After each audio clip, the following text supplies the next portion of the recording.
अस्सलाम वालेकुम, मैं हूं ताबिश मीर और आप मुझे मुलाहिजा कर रहे हैं मोमेंटिक न्यूज के स्पोर्ट्स सेगमेंट के साथ। और इस वक्त मेरे साथ मौजूद है फरहान फरीद राजू और हाफिज अली अहमद। ये दोनों मेरे मौजूद गेस्ट जो है किसी तारीफ के मोहताज नहीं है। फरहान फरीद राजू को आप मुख्तलिफ पाकिस्तान में क्रिकेट लीग में कमेंट्री के फराइज सुनते हुए जो है देख सकते हैं, जबकि हाफिज अली अहमद जो नौजवान स्पोर्ट्स एंकर हैं। और इस वक्त बात करेंगे हम पाकिस्तान टीम के हवाले से। तो पाकिस्तान टीम का जो सफर था वो शुरू होते ही खत्म हो गया। इस टीम में ना तो हाईवे देखा, ना तो इसने कोई बड़ा सफर किया, ना अपनी मंजिल देखी। ये घर से बाहर निकले और इनका किसी ने मोबाइल चोरी कर लिया। ये टीम ऐसे जो है इसके साथ ये सानिया पेश आया है। लगता है कप्तान जो है वो विन तो कर ही नहीं रहे हैं, वो सिर्फ लर्न कर रहे हैं। और ये लर्न कब तक करते रहेंगे, ये भी एक अहम सवाल है।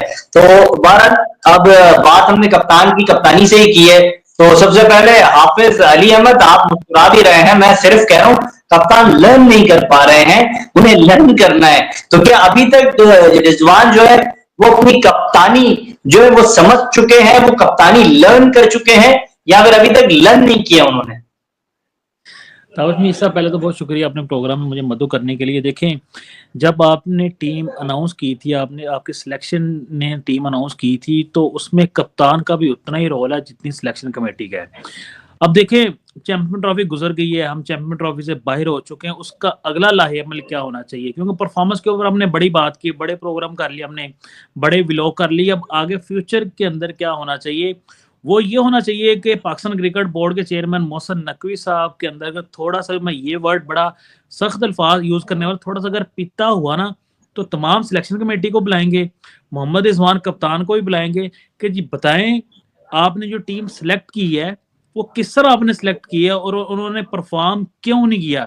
देखिए, मोहम्मद रिजवान अगर कहते हैं जी मेरी मर्जी की टीम नहीं है, तो अगर मोहम्मद रिजवान तब खड़े हो जाते, कह देते कि मेरी मर्जी की टीम नहीं, मैं इस टीम के साथ ट्रैवल नहीं कर सकता, पूरी कौम ने मेरे साथ खड़े।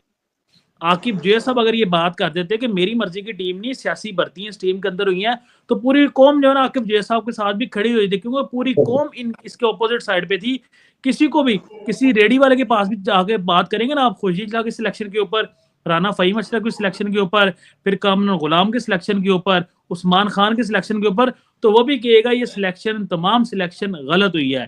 पहले तो सिलेक्शन का जो है ना वो हमें बताया जाए। देखें, लविंग जो है ना, क्रिकेट लविंग नेशन है, हम, हमारी कौम मोहब्बत करती है क्रिकेट से। दुबई के अंदर भी हमारे ऐसे फैंस लाखों रुपए लगा के जो है ना पाक भारत टाकरा देखने के, तो हमारे जज्बात को ठेस पहुंची है। और ये मेरी रिक्वेस्ट है पाकिस्तान क्रिकेट बोर्ड से, देखें जब आप इस पूरी कमेटी को बुलाएं और उसका हमें नतीजा बताएं कि किसके कहने के ऊपर ये सिलेक्शन हुई है, किसके कहने के ऊपर राना फहीम अशरफ का नाम आया है, किसके कहने के ऊपर उस्मान खान का नाम आया, ये सियासी भर्तियां क्यों हुई और कैसे हुई। इसका अगर नतीजा नहीं आएगा तो आपकी क्रिकेट तबाह हो चुकी है। 2023 में आप ग्रुप स्टेज से बाहर हुए, 2024 T20 वर्ल्ड कप आप पहले राउंड से बाहर हो गए, चैंपियन ट्रॉफी 2025 में आप अपने होम ग्राउंड के अंदर टूर्नामेंट करवा रहे हैं यार, और आप बाहर हो गए। इससे ज्यादा क्या जलीलो ख्वार हमारी टीम ने होना है? मुझे लगता है इससे नीचे हमारी क्रिकेट अब जानी क्या है। आपका कंपैरिजन भारत के साथ नहीं है बनता, आपका कंपैरिजन इंग्लैंड के साथ, ऑस्ट्रेलिया के साथ नहीं है, माजरत के साथ। ये बड़े सख्त अल्फाज हैं। आप आयरलैंड से खेलें, जिम्बाब्वे से क्रिकेट खेलें, उनसे भी आप आ रहे हुए हैं। ये हमारा हाल हो गया है। और अगर आपने अपनी क्रिकेट बेहतर करनी है तो आप पाकिस्तान क्रिकेट बोर्ड के अंदर जो आप ब्यूरोक्रेट लेके आए ना, 4 से 5 ब्यूरोक्रेट रखे हैं जिनको क्रिकेट का पता ही नहीं है, क्रिकेट इन्होंने दफन कर दिए, उनको बाहर निकालें। अच्छे लोग लेके आए जिन्होंने माजी के अंदर भी अच्छा जो है ना पाकिस्तान क्रिकेट बोर्ड के लिए किया है। अगर ये हाल चलता रहा ना, तो मुझे ये कहना गलत कि अब ये हो चुका है। हम बात करते थे हॉकी के ऊपर, हम बात करते थे स्क्वाश के ऊपर कि हॉकी तबाह होगी, स्क्वाश तबाह हो गई है। मैं ये कहना चाहूंगा पाकिस्तान में क्रिकेट भी तबाह हो चुकी है। अब वो दौर जो हम कभी सुनहरी दौर क्रिकेट का देखते थे ना, वो देखना बहुत ज्यादा मुश्किल हो चुका है। ये आपके जो स्टार प्लेयर्स बाबर आजम, शहीन अफरीदी, हारिस रऊफ, मोहम्मद रिजवान, भाई आपने इनको 5 आईसीसी इवेंट दिए हुए हैं।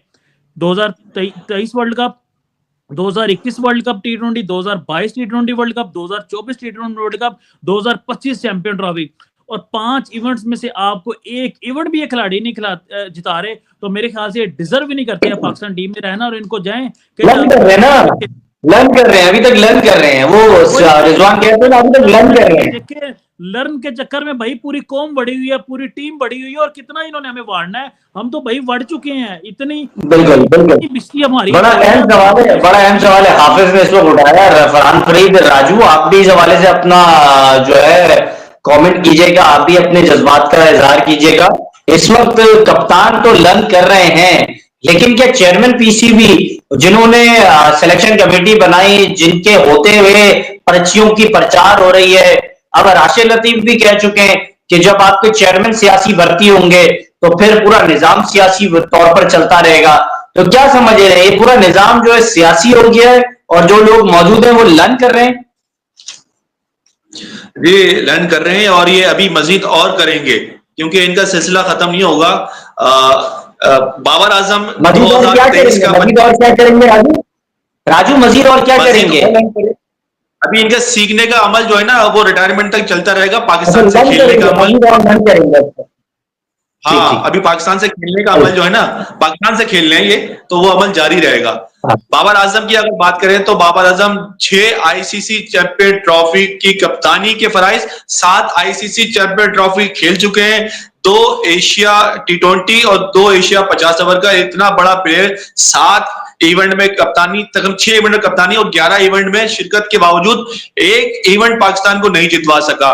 साया कॉर्पोरेशन के ज़ेरे साया चलते हुए बाबर आजम, उसके बाद फिर शाहीन आफरीदी, फिर बाबर आजम, फिर रिजवान, ये तीनों को तीनों एक ही एजेंट के जेरे साया चल रहे हैं, जिसका साया कॉर्पोरेशन से है। उनकी इन्फ्लुएंस चलती रहेगी। इंतजामुल हक को तो उनके पेरोल पे चलने की वजह से, कंपनी खोलने की वजह से फारिग कर दिया गया। पाकिस्तान क्रिकेट टीम में सियासी भर्तियां एक सोने की चूड़िया ऐसा लग रहा है कि जिससे और इदारे हैं जिसको खोखला कर दिया गया है।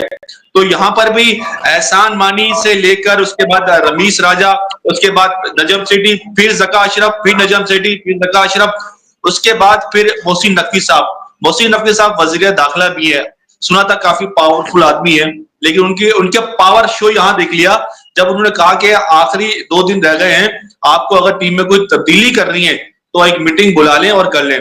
कोच और कप्तान साहब ने कहा नहीं, हमें अपने इन्हीं एक लौते ओपनर पे फख्र है और एक स्पिनर पे हम ये आईसीसी चैंपियन ट्रॉफी जीत के आ जाएंगे। हमें पता है कंडीशन कैसी है, हम क्रिकेट खेलते आए हैं, हम पाकिस्तान टीम को चला रहे हैं, हमें पता है किस तरह अंदाज से आईसीसी चैंपियन ट्रॉफी जीतनी है। वो तैयारी इनकी एक मैच के बाद ही एक्सपोज हो गई।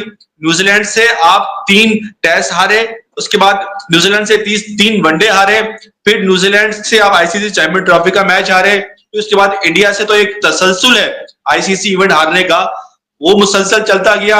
आपको लाख दफा कहते रहे जितने भी मुबस्सिरीन हैं, एनालिस्ट हैं, जर्नलिस्ट हैं, जो आपके लिए अच्छाई के लिए, पाकिस्तान की अच्छाई के लिए कह रहे थे कि आप प्रॉपर टीम देखें, आपके पास 2 ओपनर नहीं है, सारी टीमें 4-4 स्पिनर से आई है, आप कम से कम 2 जेन्युइन स्पिनर लेके चले जाएं। आपके पास चॉइस थी, आपके पास मौका भी था, लेकिन ये सब करने के बाद अगर आपको यही करना था तो फिर आप आए, बड़े दिल से एक्सेप्ट करें और बोले कि यार मेरी गलती है, लिहाजा मैं अपनी सीट छोड़ता हूं। कोच अपनी जिम्मेदारी करें, कप्तान अपनी जिम्मेदारी अपनी निभाएं।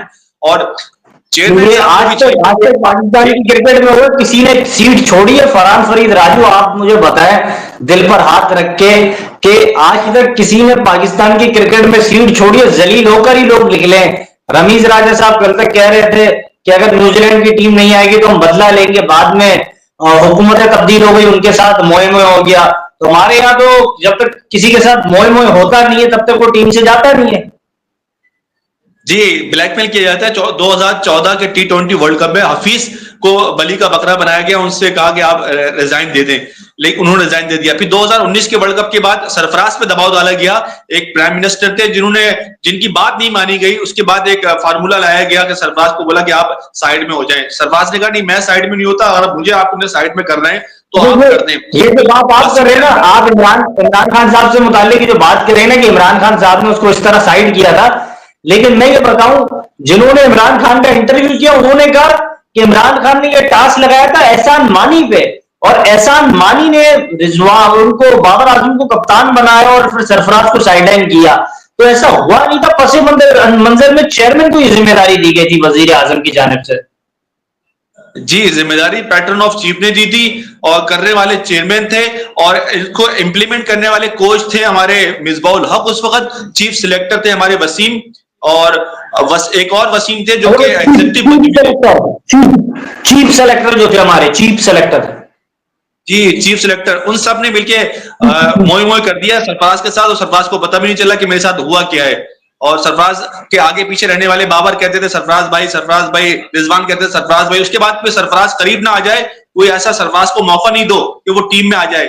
आके 2 सेंचुरी भी बनाता है, लेकिन जहां एक थोड़ा सा उससे इनिंग खराब होती है उसको फिर बाहर कर दिया जाता है। मतलब सरफराज के साथ जो किया था, लेकिन आप लोग सरफराज से बड़े बन जाते। पाकिस्तान को उसने 9 T20 सीरीज जितवाई, आप कम से कम 10 या 11 नहीं 2-4 ही जितवा देते। आपने तो मुसलसल पाकिस्तान के साथ खिलवाड़ किया है। फिर बड़े क्या रहते फरहान, फिर बड़े क्या रहते 10-11 जिताए नहीं जिताए और 4 जिताए, फिर बड़े कैसे रहते? हाँ, तो आपने फिर दिखा दिया ना कि यार सरफराज सही था, इसका मतलब है यार पाकिस्तान को जीत चाहिए। आकिब जावेद क्या कह रहे थे, हम पिच कैसी भी बना रहे हैं, आपको तो जीत चाहिए ना यार। अब आप छोटी टीम आए या बड़ी टीम आए, पिच तो वैसी ही बनेगी स्पिनर की। वेस्ट इंडीज ने दिखा दिया कि नहीं यार ये तो इसका फायदा उठा लो, क्योंकि पाकिस्तान की टीम तो हमसे बड़ी है, लेकिन पिच आपने बना दी, अब मैच बराबर हो गया है, अब कोई भी जीत सकता है।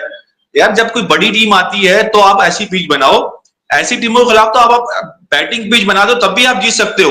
वहां पर भी इस तरह की पिचों से सहारा लेने की कोशिश कर रहे हैं, तो फिर इस तरह तो होता है फिर इस तरह के कामों में।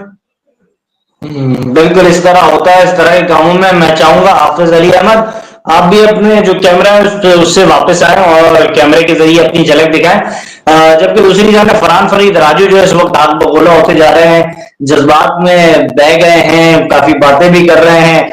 मोहम्मद हफीज कह रहे हैं, आपने मोहम्मद हफीज की बात की, 2014 के वर्ल्ड कप की बात की। मोहम्मद हफीज कह रहे हैं कि इस वक्त उनकी जानिब से एक बड़ा जो है बात सामने आई है, उन्होंने बड़ी एक अहम बात की है मोहम्मद हफीज ने, और वो कह रहे हैं कि इस वक्त अगर आपको अपनी क्रिकेट को बेहतर करना है तो उसमें आपको बड़े अहम फैसले करने होंगे। और इसके साथ साथ उन्होंने ये भी कहा है कि एक अहम उन्होंने बात ये की है इस वक्त हाफिज अहमद अली, मैं चाहूंगा आप इस पर कमेंट करें पहले, कि हफीज का ये मानना है कि अगर ये टीम एमएस धोनी के पास भी होती तो एमएस धोनी भी ये टीम को नहीं जिता सकते। उन्होंने रिजवान को शायद बचाने की कोशिश की है।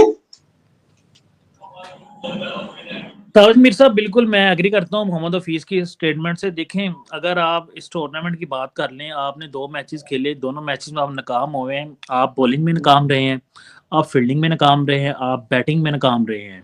अब फिर बात आती है स्पिनर्स के ऊपर। देखिए, होम ग्राउंड के अंदर आप चैंपियन ट्रॉफी खेल रहे हैं और आपको पता ही नहीं है, अपनी पिचेस का नहीं है पता कि हमारी पिचेस किस तरह खेलती हैं। वहां पे ब्रेक ज्यादा होते हैं, वहां पे स्विंग होता है या सीम होता है। तो कसूर खिलाड़ियों का नहीं है, कसूर खिलाड़ियों का नहीं है। कल तक पिच बनाने वाला कोई क्रिएटर था, अब वो गायब हो गया। इसके बाद आकिब जावेद आ गए, इसके बाद आकिब जावेद को आपने हेड कोच बना दिया, उनका कसूर ही नहीं है। जी, पहले तो आकिब जो साहब विकेट तैयार करवा रहे थे, लेकिन माजरत साहब अब आईसीसी करवा रहा है, तो अब वो ब्लाइंड हो गए, उनको पता ही नहीं कैसी पिचेस बननी है। फिर आप एक अकलौता स्पिनर ले गए हैं। शायद आपने तो सुनी होगी विराट कोहली के जो उन्होंने पोस्ट मैच कॉन्फ्रेंस के अंदर उन्होंने बताया कि ये पाक भारत टाकरा था, इसके अंदर स्पिनर्स को खेलना काफी ज्यादा मुश्किल था।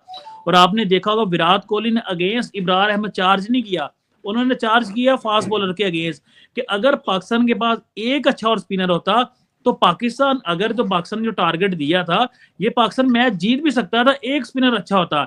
देखिए, को दिल खुश करने के लिए टीम में रखा था, उन्होंने फॉर्म को रुला दिया। सलमान अली आगा को आगा करने के लिए रखा था, वो खुद ही किसी वहमो गुमान में चल रहे थे। विराट कोहली जब बैटिंग कर रहे थे, आपने भी मैच देखा है, फरहान भाई ने भी मैच देखा होगा, आपको लग रहा था यार कि विराट कोहली को ये खुशिल शाह आउट करेंगे, सलमान अली आगा आउट करेंगे। मैं कसम से कहता हूं कि ये 5 दिन भी क्रिकेट बॉलिंग करते रहे ना विराट कोहली, तो विराट कोहली आउट ना हो, एक एज नहीं लगवा सकते ये को, इतना प्रॉपर इनको खेल रहा था। तो आपके स्पिनर जो आप माशाल्लाह लेके गए हैं, जिनको आप कहते हैं कि हमारे बेस्ट ऑलराउंडर है, सलमान अली आगा या खुशिल शाह, भाई ब्रेसवेल को देखें वो ऑलराउंडर है, आप अक्षर पटेल को देखें वो ऑलराउंडर है, आप जडेजा को देखें वो ऑलराउंडर है। ये कहां से ऑलराउंडर है? ये ऑलराउंडर आपने खुद बनाए हुए हैं, और ये ऑलराउंडर आपके डोमेस्टिक ऑलराउंडर है, उधर भी परफॉर्म नहीं करते। तो कसूर हमारा नहीं, असल में ये टास्क पर काम हो रहा था। फरहान फरीद राजू, मैं चाहूंगा आप इस पर कमेंट करें।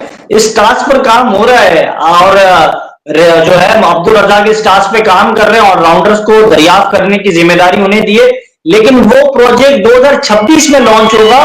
गलती से चैंपियंस ट्रॉफी पहले लॉन्च हो गई। अब्दुल रज़ाक को चाहिए कि ये खुशदिल शाह और जितने भी पाकिस्तान के जो टीम में खिलाड़ी खेल रहे हैं, इन सबको पावर हिटर बनाने के लिए उनको वहां भेज दिया जाए और पाकिस्तान को नॉर्मल खिलाड़ियों से खिलाया जाए, क्योंकि पाकिस्तान के पास जो है ना कोई एक्स्ट्रा ऑर्डिनरी पावर हिटर इस तरह से नहीं आता कि अब्दुल रज़ाक पावर हिटर बना देंगे।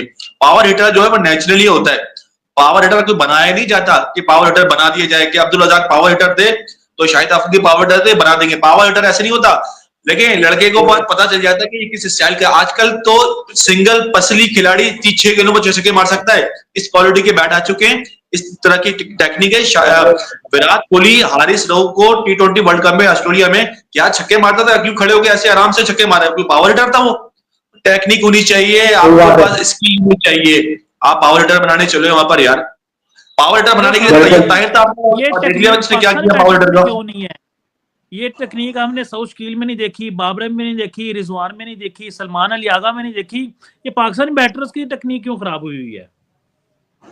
अच्छा, ये बात तो सारी सही है, लेकिन मुझे ये बताएं कि ये कुर्रा किधर खुला था कि इमामुल हक टीम में आ गए और किसके घर पे जो है इनका मुबारक नाम आया था, ये मुझे बता दें कोई।